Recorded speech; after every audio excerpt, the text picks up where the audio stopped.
Mimi yangu mawili tu. Kwanza kuwashukuru watu wa Western sababu hamukuingia box. Sikulikuwa na kiongozi ameshinda Busia, Kakamega na wapi? Alienda akisema ile maneno alisema, sisi tukaingia box.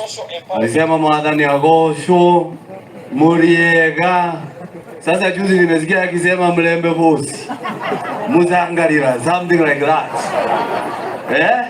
Lakini ninyi hamukuingia nini? Hamukuingia box. Sababu kama anaweza danganya sisi wale ambao tulimpatia kura, je, wewe haukumpatia kura, atakufanyia nini? Hiyo ndio swali ambayo tungetaka kujiuliza. Na tumekuja hapa kuleta the People's Deputy President Rigathi Gachagua, ambaye alijua charity begins at home.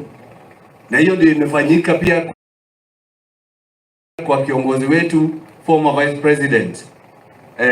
Kwa hivyo nikiongelelea yangu ya Kiambu, nishikana na mwingine wa Murang'a, tushikana na mwingine yangu ya Kiambu, nishikana na mwingine wa Murang'a, tushikana na mwingine wa Laikipia, tunakaa Mount Kenya, tunashikanisha, alafu tunatafuta Kalonzo Musyoka, tunashikanisha hiyo, tunakuja Western, tunashikanisha Wamalwa. Wewe inakuuma nini unatuita wakabila? Kwa hivyo sisi tunataka kusema kama viongozi haswa wa Mlima Kenya, tuko nyuma ya Rigathi Gachagua, na nafurahi sana sababu aliungana na Kalonzo Musyoka. Sasa gema iko complete. Gikuyu, Embu, Meru na Akamba. Sasa sijui nilikuwa naongea na Malala hapa, sijui tuongezee W mwisho. Nikuwe Western. Sababu hata nyinyi ni watu ya nyumba. Si mnasemanga mundu kwa mundu. Na sisi tunasema mundu. Sisi wote ni sawa. Kwa hivyo asanteni sana na Mungu awabariki, na tunawakaribisha Kiambu. Mheshimiwa Eugene, nawakaribisha Kiambu. Mheshimiwa Kalonzo, karibu Kiambu. Rigathi tayari yako Kiambu. Asanteni sana na Mungu awabariki.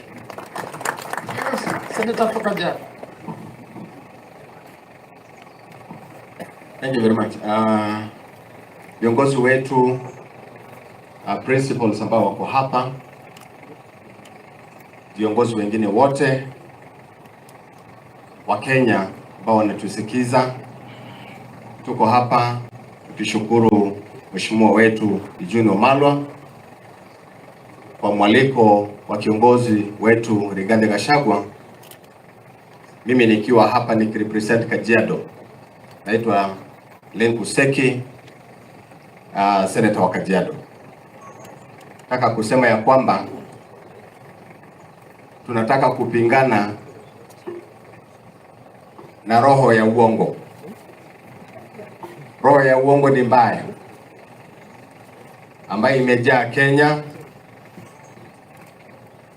na hakuna kitu mbaya kama uongo. Mzee mmoja alizungumza akisema ya kwamba Wakenya si wajinga, na sasa anatembea akiwa kiongozi wa Kenya ambaye tumempatia kura kuongea na Wakenya akifikiri